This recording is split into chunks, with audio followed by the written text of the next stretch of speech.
G'day there, I'm Lachlan from Kashy, and we're still in the middle of doing a big service on the work ute today. I thought we'd do a very quick video showing a speed run of me taking off or replacing the grease, re-greasing this wheel bearing on the car. So Aaron's on the camera. Let's see how long it takes for me to get it apart. Oh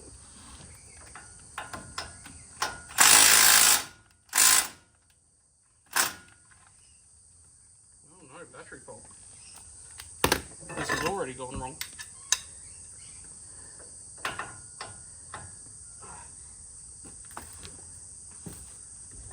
Tight. I don't know if we did those up last, they were plenty tight.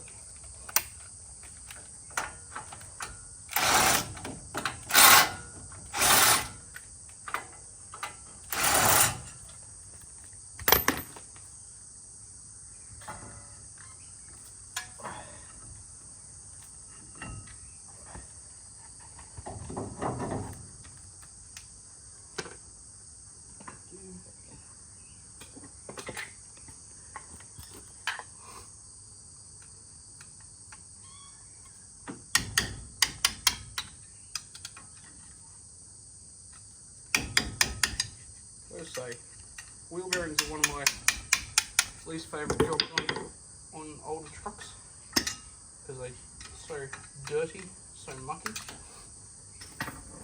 But somehow I've got plenty of experience doing them. Should probably do these on a truck like this, maybe every 20-30,000 k's. I know on Isuzu's it was, I think, every 30. And it's actually, well, it's something that I don't like doing myself. Like, it's not my favourite job. It's one of the reasons why I think new utes aren't quite as reliable as old utes. Because if you change the grease in your wheel bearings often enough, they should pretty well never wear out. So, whereas with your new cars, with the, what would we say, fill for life sort of shit, fill for life or single use or sealed wheel bearing, that's the word for it.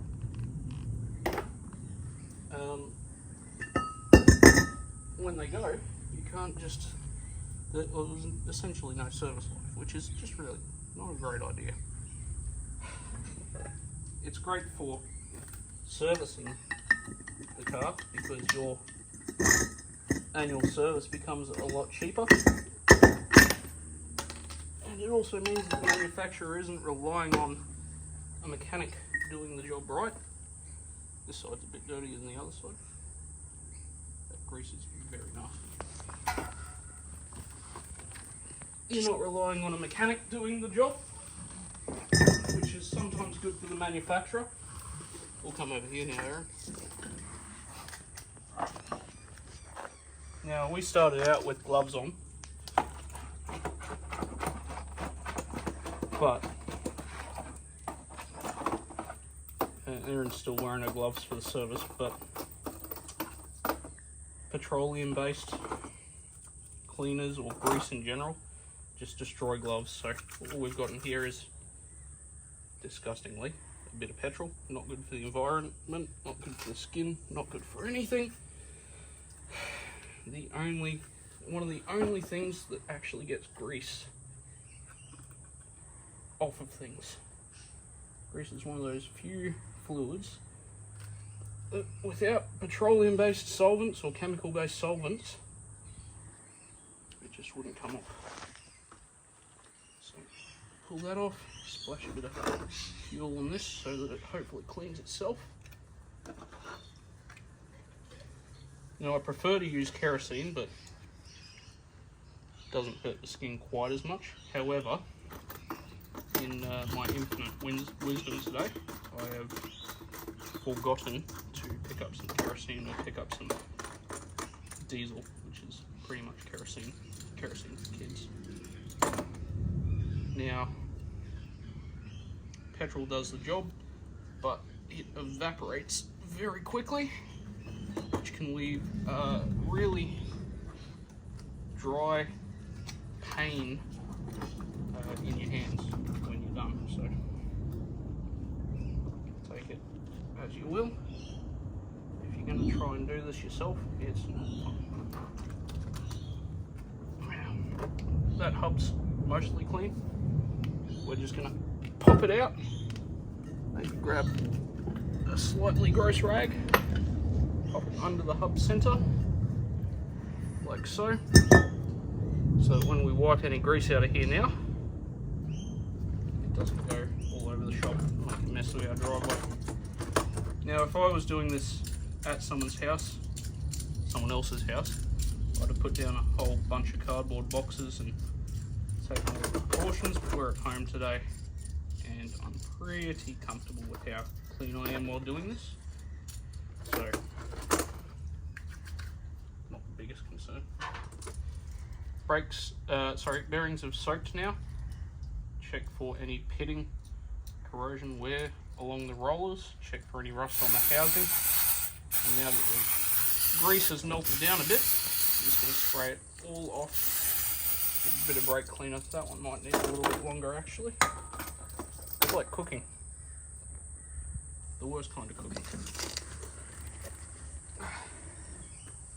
While they soak for a second, I'm going to grab one of our nice dirty rags, wipe off any existing grease from the spindle, just so that we've got a clean mating surface when we put it back on. Easy as. Then with my next least clean rag, wipe off the brake disc surface. We're going to clean that again later, but we always want to keep it as clean as we can to start. Wipe off the bearing race. If you've got really bad, really old wheel bearings, you can actually replace the race. Instead of replacing a complete wheel bearing like on a new car, you can replace individual components, which is kind of the brilliance of these things. And also, one of the pains. Luckily this ute's new enough that while it's a pain in the ass to do, parts are still available. Oh. Now of course this whole spindle, this whole hub center, heavy as you wouldn't believe. I don't know, maybe 10 plus kilos. Because the rotor is a good couple of kilos, the hub center itself is a couple of kilos. Look in there now, nice and clean. Alright, that's all we need. Bearings will be cooked now. We want an internal temperature of 170 Fahrenheit, medium rare. Friction of the brake clean. That's the stuff.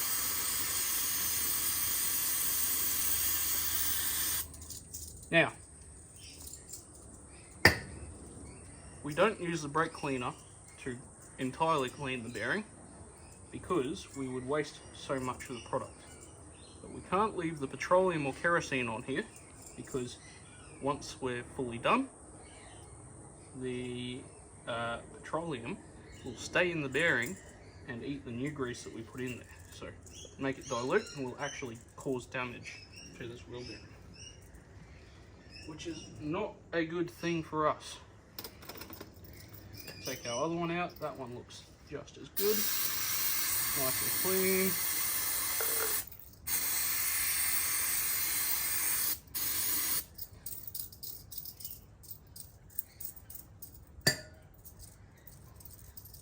Now, got all our bits over here drying. We're going to grab our hub center and we're going to move back to our original location. Oh.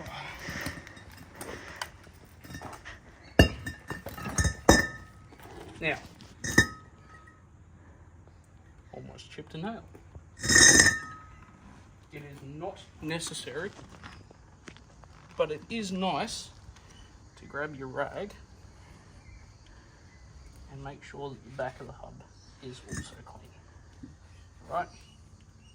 Especially if you're in a workshop. This is one of those things that I always say. If you're in a workshop, you take your car there, you can't see what a mechanic does. But a good mechanic will make sure that they leave your car clean and tidy, or as clean and tidy as possible. So things like shining the engine bay up a little bit, or wiping off any grease where you've been around here, gives the perception that you've really cared for a car.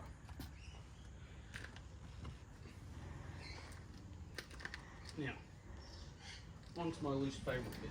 I'm going to make sure my hands are nice and clean as I can, because we don't want to introduce any grit into the wheel bearings, because that will also damage them.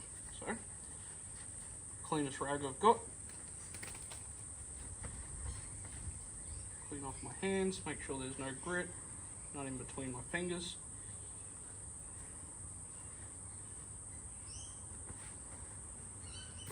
It seems to be taking a while, Lauren. What have we been here, 10 minutes? Yeah, 11, nearly 12. Wow. I'll do some cutting down of it. Yeah. Seal. Don't use a steel hammer. Use a rubber hammer. Grease, whatever's specified. We use Penrite, not because it's necessarily the best, but because it's easily available and it's high enough quality that I don't need to worry about it. Now, this technique is very old school and it's kind of gross, and it's one of the reasons that I've always hated this job. All I'm doing is placing a dab of grease in the center of my hand and pushing the wheel bearing through it, like so. You can see along the edge, as I push it through, the grease, or the new grease, comes up all the way through the center. Now you have to do this. You can use tools to do it, and I used to have a tool to do it, but somebody at a previous workplace stole it from me, unfortunately. But you have to do it, because if you just put the grease on the outside, it's not actually lubricating. There's not enough in there. These have to be grease packed.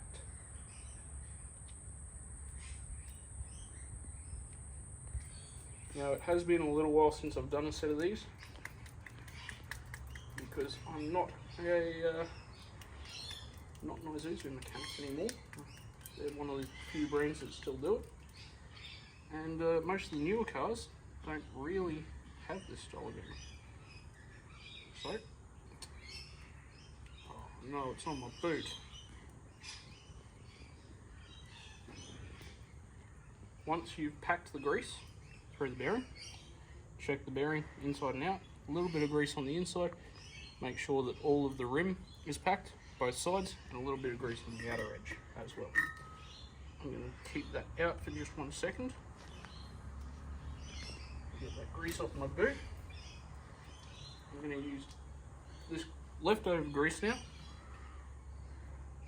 to pack the center part of the hub.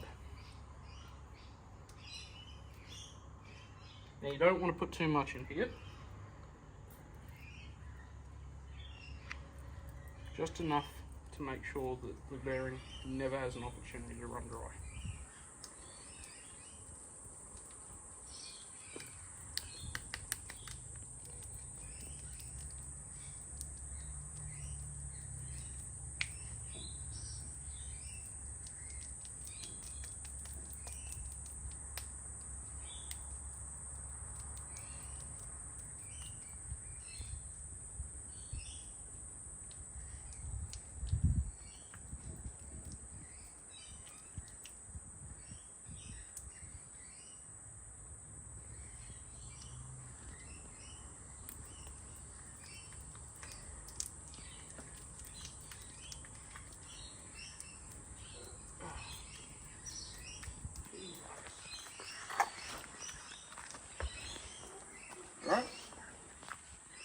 one needs a little bit more in that corner.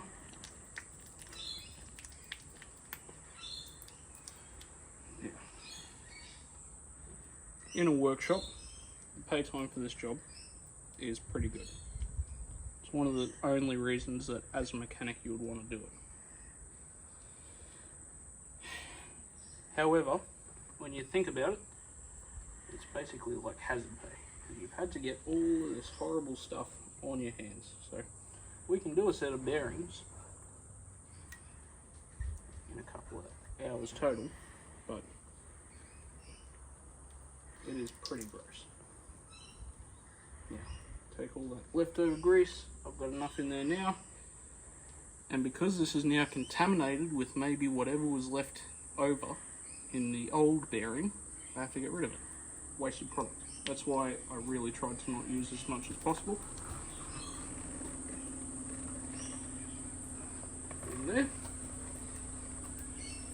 And for now, all I'm going to do, put this bad boy in its hole,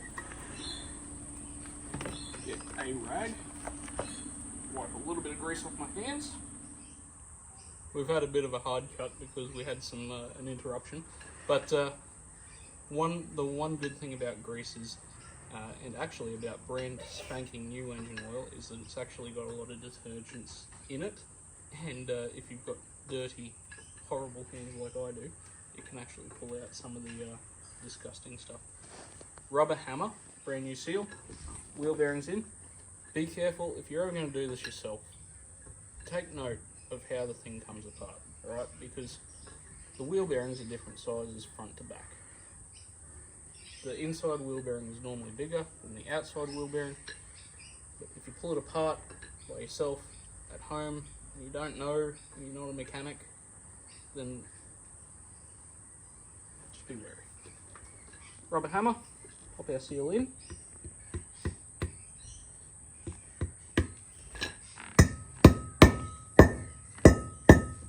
Just past flush, pretty much. There we go, that's perfect. Grab a rag, wipe off a little bit of excess here. Take another wheel bearing, flip it over. Take a little bit of the excess grease here and wipe the spindle down. That's just to prevent any rust.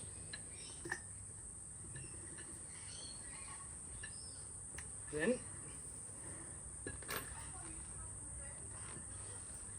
hold it with your thumbs on both bearing sides and make sure it all lines up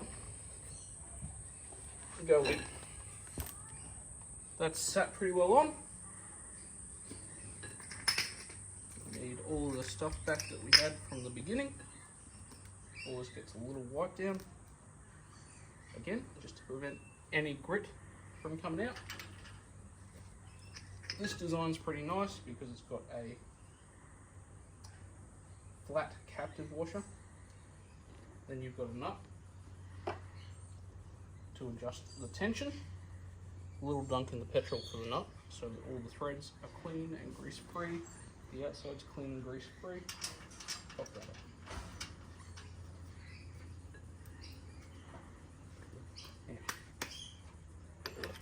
Last thing we're going to need to do the bearing part of our job is to tension wheel bearings themselves. Sealed unit wheel bearings don't require tension. And it's one of the reasons I don't like doing these style, is because it gives me so much anxiety thinking about whether I've tensioned them just right, because it really is a dying art. What I like to do, tighten them up until they're a bit stiff to move, spin them around a little bit, slack them off. Alright, spin them again. Repeat this 4 or 5 times. Now what you're doing here is essentially nothing, and it could all just be voodoo, but these are taper fit roller bearings, taper fit needle bearings. So they sit into the race And as you tension it, you're actually adjusting how far they sit in. When you've just put fresh grease in, they can have a little bit of excess play. So you want to tension them up, let all the grease settle, spin it around a little bit, pull it back, let all the grease settle. Do that a couple of times. It's probably useless. It's probably not really necessary, but it's one of those things that we as mechanics do anyway, just to for peace of mind. Yeah, I think that's enough of that. So what we're going to do now, crack it off, right, just until it free spins. Maybe an eighth or a quarter of a turn. And I just like to go about that far in. Now Lachlan, you say, Lachlan, that might be too tight, that might be too loose. How do I know? You have to learn to feel it yourself. It's horrible, it's stressful. The first 16 times you do it, you don't know whether you've done it right or not. Oh, apprentice's nightmare. It's one of the reasons you probably shouldn't attempt this job yourself unless you know what you're doing. But there are people out there that think that mechanics are a rip-off, and some of them can be. Last thing. Now I was very careful when I took out this cotter pin so I didn't damage it, so that I could reuse it. But if you are a little bit more aggressive than I am, make sure you've got a spare one, so you can put a new one in. Pop it all the way down, make sure it all lines up. Pull it over.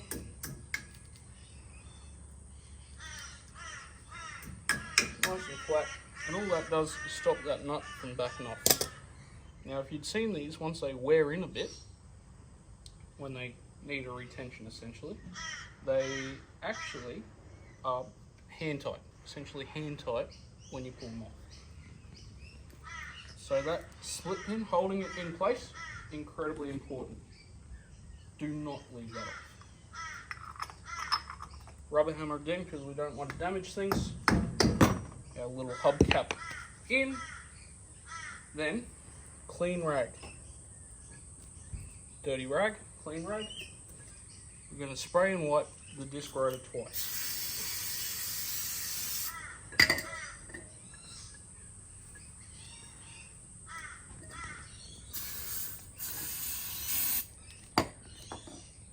We're going to cut our hands doing so next time we put them in the petrol, we're going to be in incredible pain.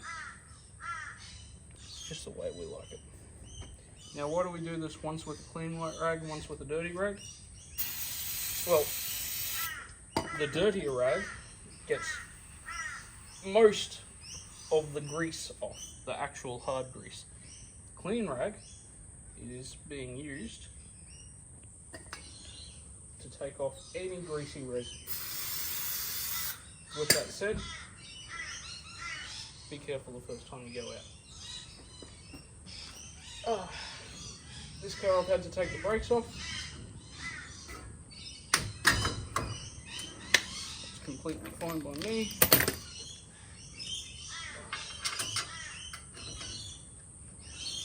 Now if you're ever doing work on your own car and your hat falls off, if you're ever doing work on your own car and you need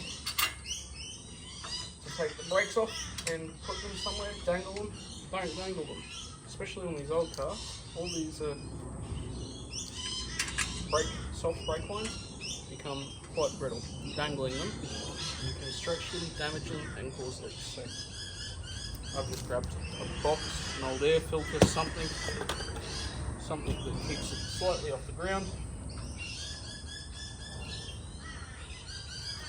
Start all the bolts by hand.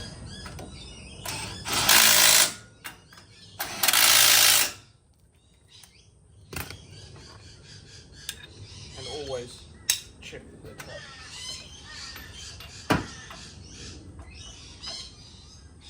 There we go.